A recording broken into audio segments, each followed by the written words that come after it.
찬양 감사합니다. 이곳에 오신 모든 분들을 주의 이름으로 축복하고 환영합니다.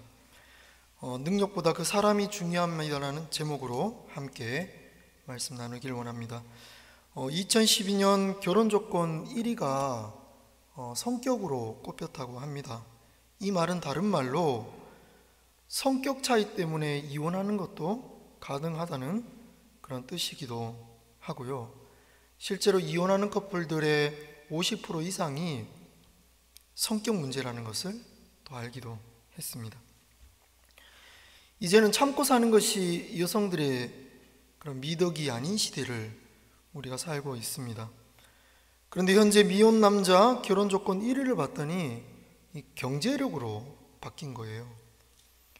이 성격 문제가 아니라 남자의 경제력, 그 사람의 능력 여하에 따라서 선택을 받기도 하고 갈라서기도 한다는 것입니다. 그만큼 돈이 이 사회 사람들의 심리 정서에 그만큼 많은 영향력을 끼친다는 또 증거이기도 합니다.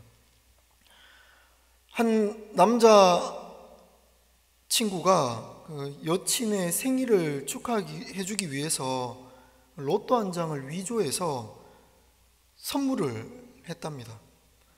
처음에는 장난이었고 또 여자친구를 좀 놀려주려는 마음으로 그렇게 시작을 했는데 카페에 만나서 로또 한번 확인해 보라고 하고는 자리를 피했답니다. 화장실 좀 다녀올게 하면서 자리를 피했대요. 그러고 나서 이제 여자친구의 반응을 보고 싶어서 그렇게 이야기를 하고 화장실을 갔는데 화장실을 갔다 오니까 여자친구가 없더랍니다.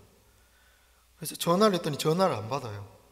그래서 카톡을 했는데 어디냐 했더니 그 여자애가 어머니가 많이 위중하셔서 지금 급하게 가봐야 되는데 미안한 건 앞으로도 만나기가 좀 어려울 것 같다 하면서 집으로 가버렸다고 합니다.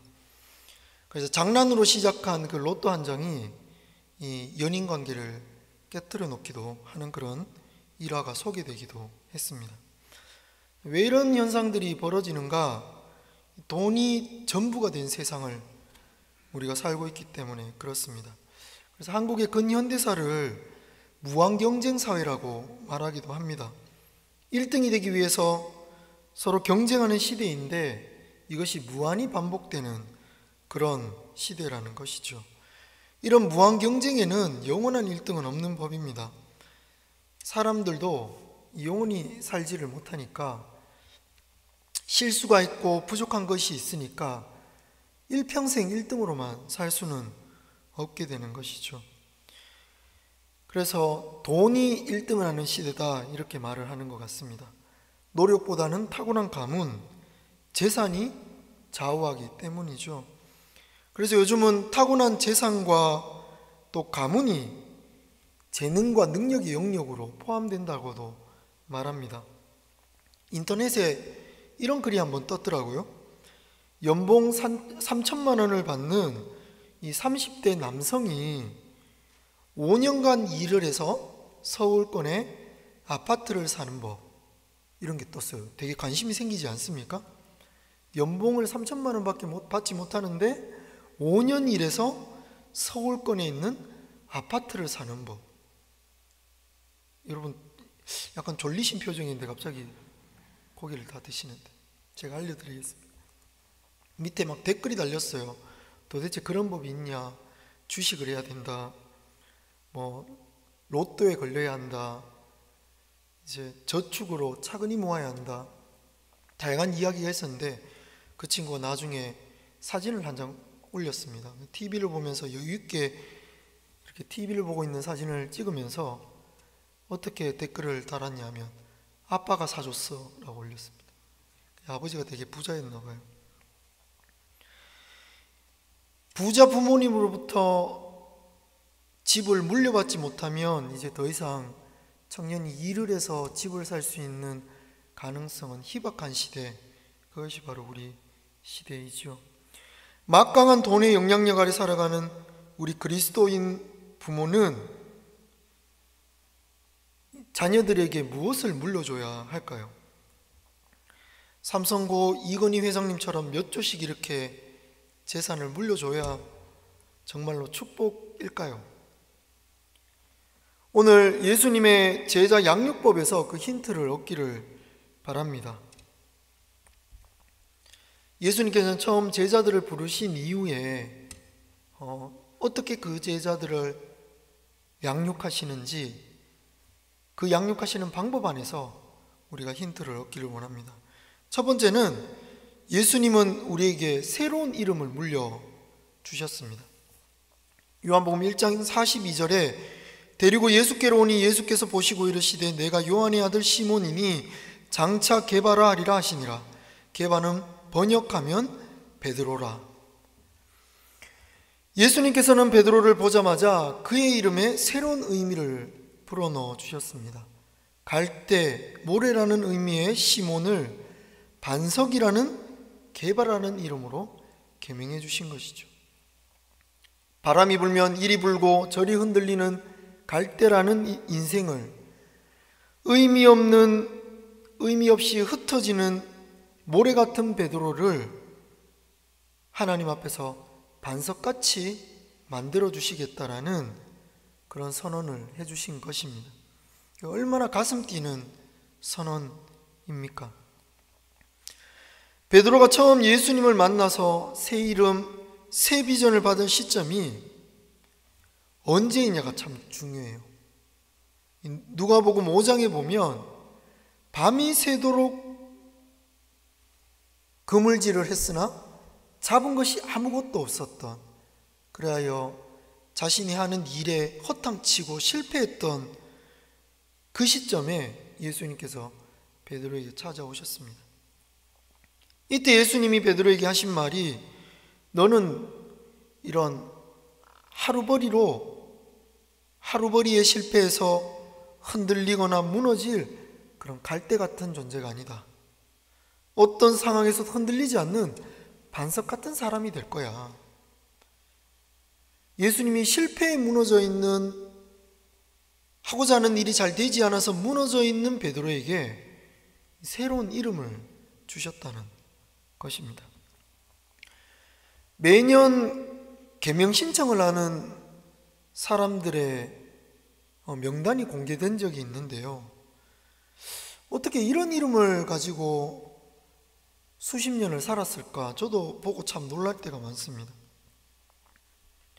여러분에게 몇 개의 이름을 소개해 주고자 합니다. 이름이 귀녀입니다. 귀녀. 예전에는 참 많았던 이름 같습니다. 근데 성이 방씨래요. 방귀녀. 이걸 사람이 실제 이름으로 지어줬다는 거예요. 전 참 이분이 어떻게 살았을까도 좀 궁금하기도 했는데, 이런 이름을 지어주신 부모님은 도대체 어떤 분일까? 라는 것이 더 궁금해지더라고요. 계명신청 사례를 보니까 강도야, 강씨예요. 여인숙, 조진아, 피바다, 김샌다, 박비등, 이런 이름들이 매년 계명신청을 한다는 것입니다.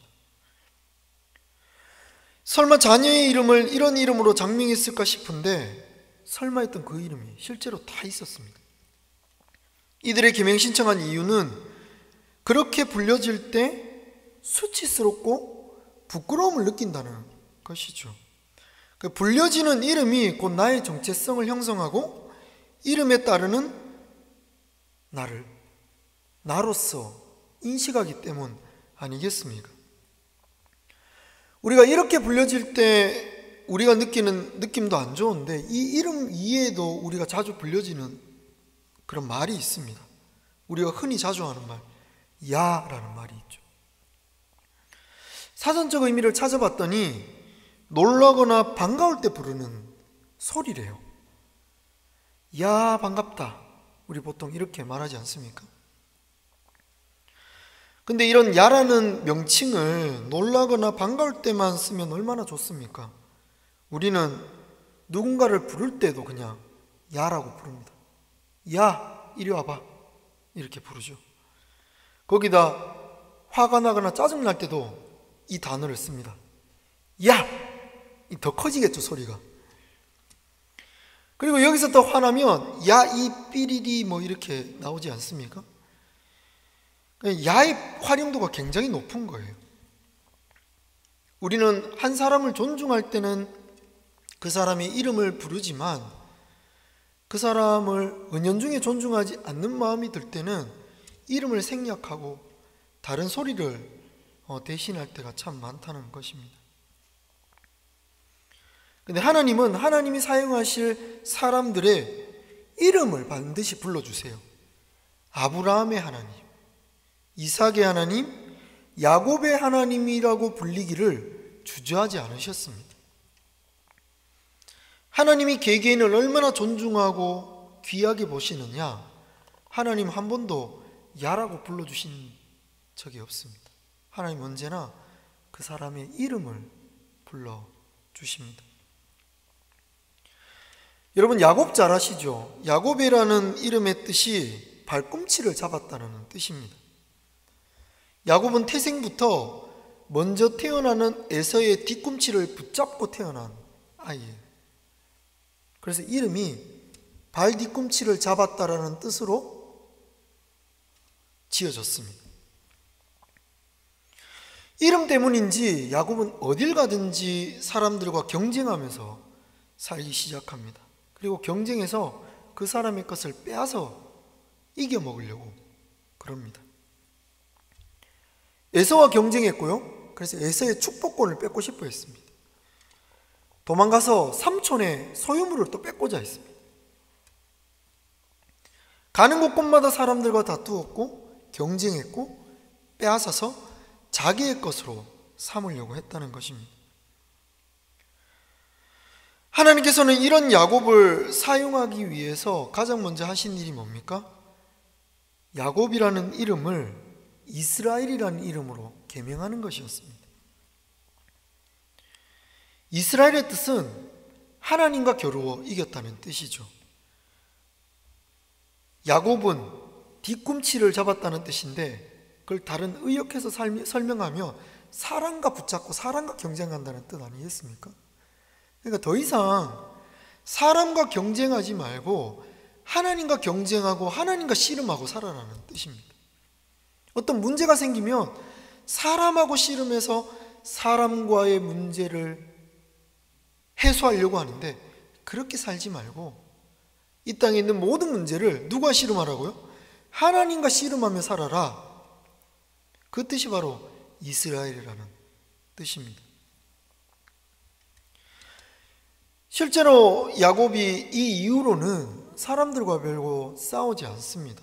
사람들과 문제가 생기면요 하나님께 예배드리러 가고요, 바로를 만날 때도 바로의 재산을 탐냈다는, 경쟁했다는 그런 기록이 없습니다. 오히려 바로를 처음 만날 때 어떻게 합니까?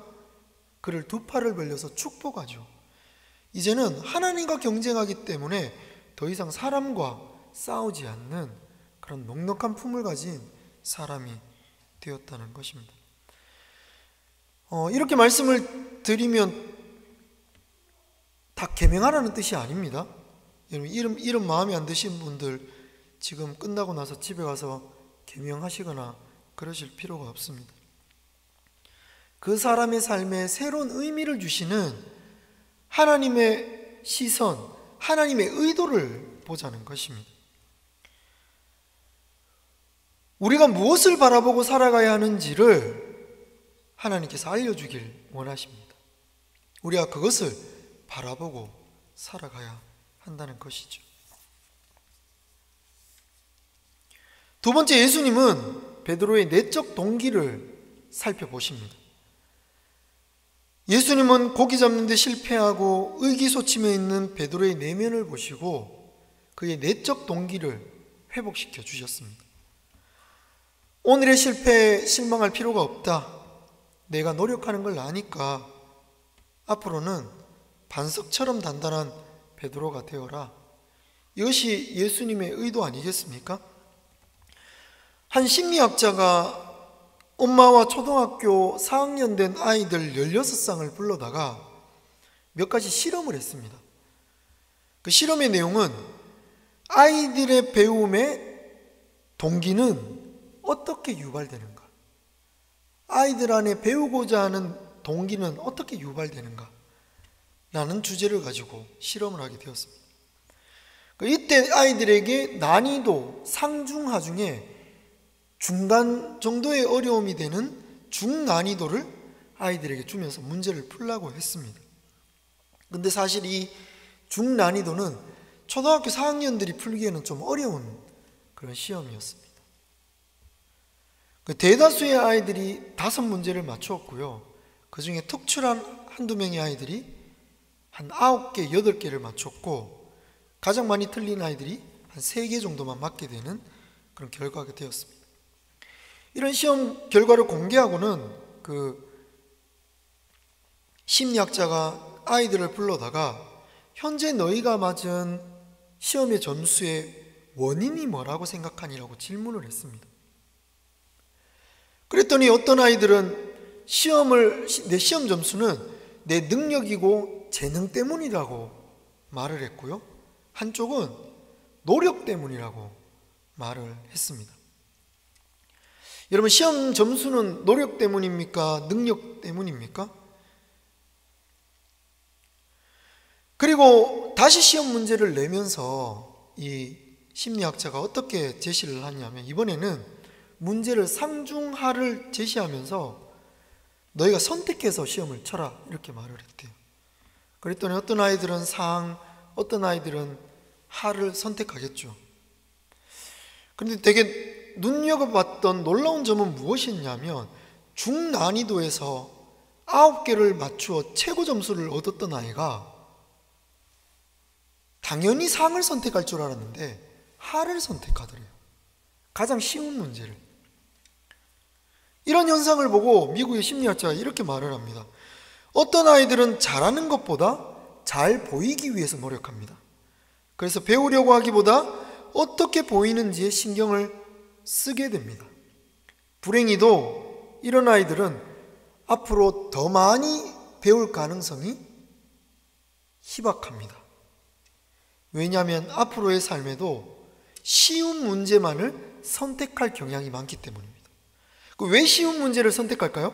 쉬운 문제를 선택해야 주변으로부터 칭찬과 박수가 많기 때문에 그렇습니다. 재능과 능력 덕이다라고 말했던 아이들을 가만히 봤더니요,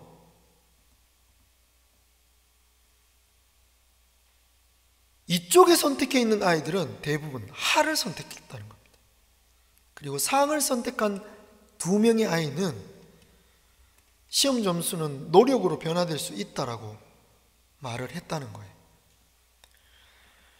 그래서 상을 선택한 그렇지만 낮은 점수가 나온 희연이라는 친구에게 이렇게 시험 점수가 노력 때문인 것 같니? 능력 때문인 것 같니? 라고 했더니 이 친구가 의외로 이런 대답을 했답니다. 노력 때문이죠. 둘 중에 능력은 키우면 되지만 노력은 안에서 이렇게 나온 것 같아요. 그리고 또다시 이런 질문을 했습니다. 한 번의 시험으로 나의 미래를 예측할 수 있을까? 라는 질문에 이 친구가 이렇게 대답했대요. 아니요. 한 번의 시험이 우리의 인생의 마지막 시험이라면 그럴 수 있지만 나의 노력 여하에 따라서 내 미래는 달라질 수 있어요 라고 대답했다고 합니다. 어려운 문제에 도전하는 것은 그 문제에 이끄는 내 안의 내적 동기와 연결되어 있다고 합니다.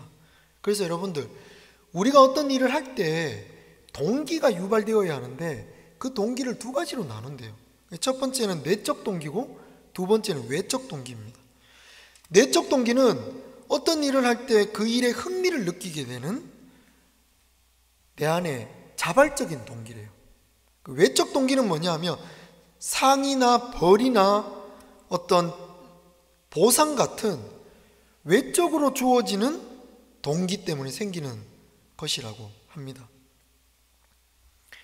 그래서 칭찬이나 처벌이나 큰 보상 같은 외적 동기는 처음에는 단기간 내에 점수를 높일 수가 있어요.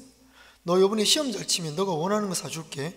이번에 시험 잘 치면 너가 갖고 싶었던 장난감 사줄게. 단기적인 효과가 있습니다. 근데 이런 외적 동기로는 그 아이에게 지속적으로 책을 보게 만드는 배움의 길로 들어서게 할 수는 없다는 거예요. 외적 동기는 일시적인 현상만 일으키거든요. 그러면 꾸준하게 공부를 하려면 어떻게 해야 합니까? 우리 안에 있는 내적 동기를, 흥미를 유발시켜야 한다는 것입니다.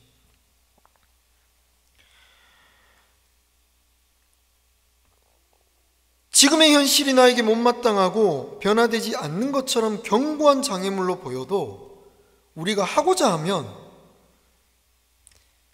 이 현실은 변화될 수 있습니다. 이것은 외적 동기일까요? 내적 동기일까요? 내 안에 있는 내적 동기가 유발되었기 때문이죠. 누군가의 평가에 좌우되지 않고 스스로 원하는 것을 할 때 우리 안에 있는 내적 동기가 높아진다고 합니다. 실제로 회사에서도요, 그 월급을 올려주고 복지를 잘해주는 것이 사원의 일시적인 사기를 높여줄 수는 있대요. 그러나 이것으로 지속적인 회사에 대한 그런 보람을 느끼게 할 수는 없답니다. 금세 불만이 생긴대요. 이 일을 계속해서 만족을 시켜주려면 월급을 꾸준하게 계속 올려야 되고 복지도 계속 좋아져야 됩니다. 근데 그렇게 회사가 하기는 쉽지 않잖아요. 그래서 지속 가능한 일은 뭐냐? 사원들 안에 회사에 대한 비전을 보여주고 의사소통 구조를 수평 구조로 바꾸고 직원들과 소통하는 그런 방식으로 간다면 이 사원들 안에 내적인 동기가 유발될 수 있다라고 이렇게 말을 합니다. 예수님의 제자들을 훈육하시는 방법을 보면 이런 방법과 유사하다는 거예요. 예수님은 한 번도 제자들에게 외적인 동기로 유발시키지 않고 내적인 변화를 도모하세요. 베드로가 이렇게 말합니다. 당신은 그리스도시요 살아계신 하나님의 아들입니다. 그렇게 고백했을 때 예수님이 칭찬을 하시거든요. 잘하였도다 바요나 시모나, 그러나 이것을 알게 하니는 너가 아니요 내 속에 있는 성령님이시라 말합니다. 외적인 자극으로 칭찬하기보다는 베드로의 내면을 살펴서 실제로 이런 고백을 할 수 있는 것도 네 마음에 있는 성령이 하신 일이다, 이걸 일깨워 주는 것입니다. 외적인 변화는 우리의 삶의 진정한 변화를 만들 수는 없습니다. 진짜 변화는 어디서부터 시작되는 거예요? 우리의 마음으로부터 시작되는 것이죠. 행동을 잘하면 천국 가고 죄를 지으면 지옥 간다고 말합니다. 이런 외적인 상벌죄로는 한 사람의 인생을 근본적으로 바꿀 수가 없습니다. 그래서 하나님이 선택한 방법이 뭡니까? 우리의 마음에 성령을 주셔서 우리의 내면의 성품을 바꾸시고 또 비전을 주셔서 우리 스스로 기뻐서 그 일을 따라가도록 만드는 거예요. 그래서 언제나 하나님은 우리의 내적인 동기를 자극하길 원하십니다. 이곳에 있는 모든 분들이 우리 다음 세대들을 그냥 겉으로 보이는 겉모습을 보고 현혹되지 않으면 좋겠습니다. 겉으로는 뛰어다니고 막말하고 행동을 거칠게 하지만 거친 말하지 않는 것을 우리의 목표로 삼지 않으면 좋겠습니다. 우리의 진짜 목표는 그들의 내면에 성령께서 임하는 것입니다. 그들의 내면의 동기가 변화되는 것입니다. 세 번째, 예수님의 양육법은 미래의 비전을 도전하시면서 현재를 칭찬하신 것입니다. 예수님께서 베드로를 보고 장차 개발하리라 하셨습니다. 동기를 최대한 발휘하도록 만드는 방법이 있는데 그게 칭찬이래요. 실험에 참석한 16쌍의 부모님과 초등학생 중에 이 부모님들이 아이들을 어떻게 칭찬하는지를 봤습니다. 근데 대부분의 부모님이, 엄마가 자녀의 외적인 모습을 보고 칭찬을 했다는 거예요. 어떤 행동, 어떤 부분에 초점을 맞춰서 칭찬을 하니까 이 아이들이 되게 기분이 좋아졌습니다. 어떤 식으로 칭찬을 하냐면 그 아이가 능력이 좋을 때, 행동을 잘할 때 보통 우리는 칭찬을 하잖아요. 그래서 이 칭찬이 능력 칭찬이라고 이렇게 꼬집더라고요. 잘했어. 잘했는데 다른 것도 잘할 수 있지? 최고 최고. 너무 잘했어. 저도 진짜 많이 사용하는 그런 표현입니다. 근데 부모님들이 아이들이 어떤 행동을 할 때 성취의 결과만을 가지고 아이들과 상호작용, 그러니까 칭찬을 할 경우 아이들의 마음에 어떤 생각이 자리 잡느냐 하면, 아, 내가 잘해야만 칭찬을 받는구나, 내가 잘할 때에만 사랑과 인정을 받는구나, 이렇게 받아들이게 된대요. 그러면 우리의 칭찬은 어떻게 바뀌어야 합니까?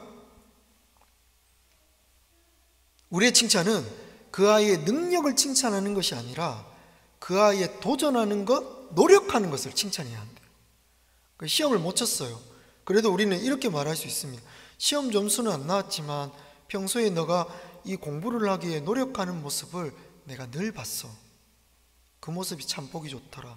이렇게 노력을 칭찬하는 부모들을 만난 아이들은요, 사람의 칭찬에 목매지 않는데요. 그리고 오히려 자기의 삶에서 노력과 헌신과 수고를 배우고 스스로 공부를 하는 그런 아이들이 된다는 것입니다. 오늘의 본문은 예수님께서 안드레가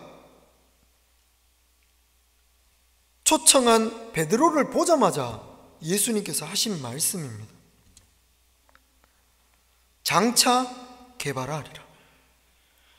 근데 여러분들, 예수님이 베드로를 격려하는 시점이 언제였습니까? 우리는 잘할 때 칭찬을 받죠. 근데 베드로는 언제 칭찬을 받아요? 베드로 입장에서는요, 실패했을 때 칭찬을 받은 거예요. 고기도 안 잡히고 그물에 잡힌 것이 없고 허탕치고 마음이 헛헛할 때 예수님을 만났는데, 그리고 또 피곤해서 예수님을 별로 만나고 싶지 않았을 거예요. 근데 그런 상황이 만났을 때 예수님의 칭찬이 있는 겁니다. 장차 개발하리라.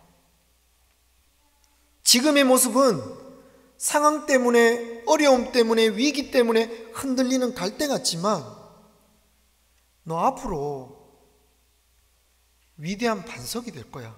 이게 예수님의 말이었잖아요. 우리의 삶에 왜 말씀이 필요합니까? 이 말씀이 있을 때 우리가 나아갈 방향을 잡기 때문에 그렇습니다. 우리는 늘 우리 아이들이 성적을 잘 받을 때, 칭찬받을 만한 일을 할 때, 그럴 때 칭찬합니다. 그리고 그렇게 칭찬하는 나를 굉장히 객관적이고 합리적인 사람이라고 스스로 생각해요. 그리고 잘못했을 때는 당연히 야단을 맞아야 된다고 생각합니다. 그러면서 나를 공정하다고 생각해요. 그런데 그렇게 공정하다고 생각하는 내 마음은 어떻습니까? 잘못했을 때 여러분 자발적으로 욕먹고 싶던가요? 여러분이 실패하고 실수하고 문제가 있을 때, 아, 지금 누가 나를 좀 신나게 욕해주면 좋겠다 생각이 들던가요? 아니면 누구라도 만나서 내 어려움을 좀 허심탄회하게 얘기하고 위로받고 싶다, 이런 마음이 들던가요? 우리의 마음은 늘 위로받고 도전받고 격려받고 싶은데 누군가를 바라볼 때는 늘 공정하게 판단하고 재판하려고 한다는 것이죠. 오늘 예수님은 어떻게 하십니까? 풀 죽어 있는 베드로에게 똑바로 살아야 너 반석 같은 그런 비전도 주고 반석이라는 이름도 줄 거야 라고 말하지 않으셨죠. 그냥 베드로를 향하여 반석이라고 선포하셨습니다. 눈앞의 일 앞에 베드로를 칭찬한 것. 근데 이 칭찬은 현재의 현상만을 보고 칭찬한 것은 아닙니다. 장차 베드로가 되리라. 그러니까 미래에 일어난 일을 두고 현재 베드로를 격려한 거거든요. 그래서 우리 자녀를 볼 때는 늘 변화될 모습을 그리면서 현재의 모습을 예뻐해 줘야 합니다. 근데 우리는 어느 순간 이 자녀에게 왜 화가 나느냐, 이 아이가 미래에 어떤 모습이 될까에 대한 그림이 잘 그려지질 않는 거예요. 아이들이 자꾸 화가 나는 거는요, 그 아이의 행동 잘못이 아니라 내 안에 그 아이에 대한 비전이 없기 때문입니다. 내 기도가 이 아이를 성장시킬 거야라는 확신이 없기 때문이에요. 내 안에 확신이 없으면 자꾸 아이에게 화풀이가 되는 것이거든요. 여러분, 남편 아내 서로 부부에게 왜 자꾸 화가 납니까? 현재의 모습을 보고 자꾸 판단하고 재판하고 싶어지잖아요. 잘잘못을 따지고 싶잖아요. 왜 그럴까요? 남편 아내에 대한 기대감이 없는 거예요. 이 사람이 이렇게 변화될 거라는 그 변화의 기대가 없는 거예요. 그 변화에 대한 기대가 없으니까 포기하는 게 속 시원하겠다, 포기를 하죠. 그리고 내가 하는 일은 현재 행동에 대한 재판과 판단만 하는 겁니다. 오늘 예수님은 어떻게 베드로를, 그 실패한 베드로를 받아들이고 인정해주고 칭찬할 수 있었습니까? 이 사람이 앞으로 이렇게 변화될 거라는 명확한 비전과 소망이 있었기 때문에 예수님은 베드로를 칭찬할 수 있었던 거예요. 그래서 누군가를 있는 그대로 수용하고 칭찬하지 못하는 것은 그 사람에 대한 하나님이 주신 비전이 없기 때문입니다. 그 사람에 대한 변화된 모습에 대한 희망이 없기 때문이에요. 사실 그 사람의 행동 문제도 있겠지만 더 큰 문제는 내 안에 하나님이 없기 때문이죠. 정말로 옆에 있는 사람이 하나님 안에서 변화될 것이 기대되십니까? 우리 교회 약수교회가 하나님이 주신 비전으로 변화될 것을 기대하십니까? 이 기대감과 소망과 비전이 약할수록요, 걱정거리가 많아져요. 불만이 많아집니다. 화가 많이 납니다. 왜냐하면 변화될 것에 대한 기대가 없으니까요. 하나님에 대한 소망이 약하면 그만큼 내 안에 있는 분노의 게이지는 높아지는 거예요. 걱정의 게이지는 높아지는 겁니다. 그럼 성경은 무엇을 말하는 거냐? 걱정하지 마라, 그냥 이렇게 말하지 않아요. 성경이 하는 말은 네 안에 있는 하나님에 대한 기대치를 높여라. 그러면 너의 안에 있는 불만과 두려움과 불안에 대한 기대치는 낮아질 거다. 하나님의 크기를 자꾸 크게 만들래요. 그것이 예수님이 베드로를 향한 양육법이었습니다. 베드로는 예수님을 만남으로 인생이 완전히 변화되었습니다. 그럼 베드로와 예수님의 만남에 결정적인 역할을 한 사람은 누굽니까? 베드로를 데리고 메시아를 만났다라고 말해준 베드로의 형제 안드레가 있었습니다. 복음은 항상 사람을 통해서 증거되죠. 예수님이 어떻게 증거됩니까? 사람의 말과 가르침과 삶을 통해서 증거됩니다. 그래서 오늘날 이 복음 증거를 우리 교회에 맡겨주신 것도 그런 것이죠. 사람을 통해서 증거되게 되어 있습니다. 오늘 우리 부모님으로서 이 땅에 부름을 받은 분들은 어떤 소명이 있느냐? 바로 이 안드레와 같은 소명이 있는 거예요. 자기 형제 베드로를 끌어다가 예수님께 데려다 주는 그런 역할을 해야 할 분이 누구냐? 바로 우리 이 시대에 먼저 부름받은 부모 세대라는 것이죠. 내가 메시아를 만났다. 그리고 예수님께 인도하지 않습니까? 사실 예수님을 사랑하는 부모치고 자녀들에게 신앙교육을 안 해본 사람은 없을 겁니다. 그런데 어느 순간 이 신앙교육이 탁 막혀요. 왜 막히냐 하면 자꾸 신앙교육을 외적인 변화를 유발하는 방식으로 접근하는 거예요. 교회 와서 행동 똑바로 해? 교회 와서 교회 안 오면 용돈 깎을 거야? 교회 안 오면 너 앞으로 하나님이 널 축복할 수가 없어. 이렇게 겁을 주고 화를 내고 강압을 하고. 근데 오늘 안드레는 어떻습니까? 자기가 먼저 만나본 분이 메시아임을 확신했어요. 그 마음에서 너무 기쁜 거예요. 그러니까 형제 베드로에게 가서 소개하잖아요. 초청하잖아요. 기대감을 불러주잖아요.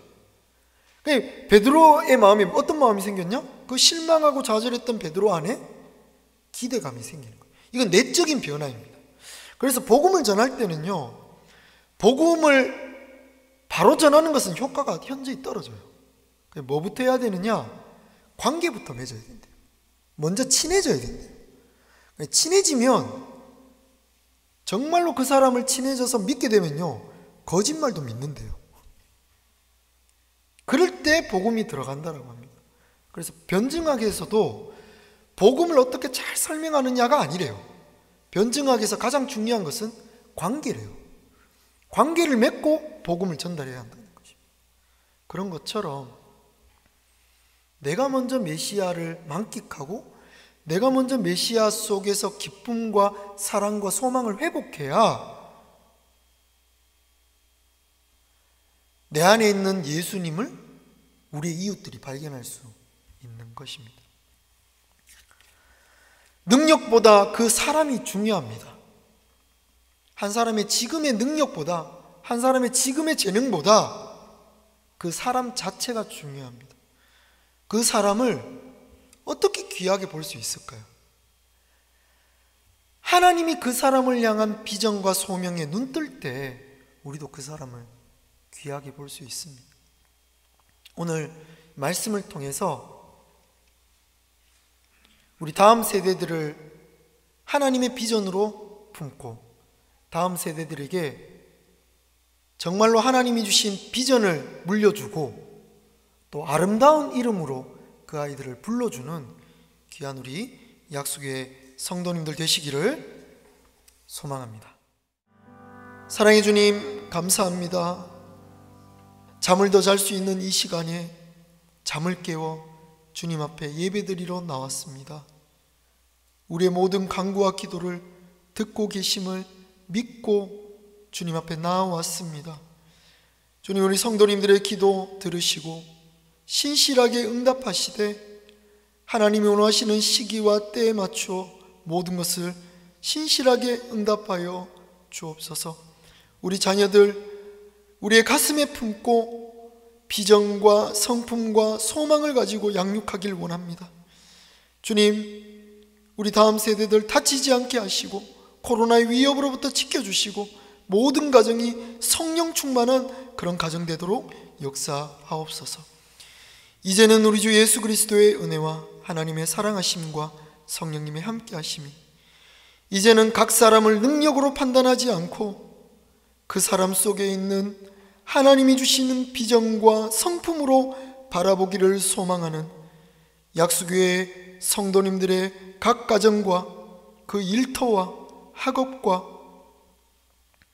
관계 위에 이제로부터 영원토록 함께 계시기를 간절히 축원하옵나이다. 아멘.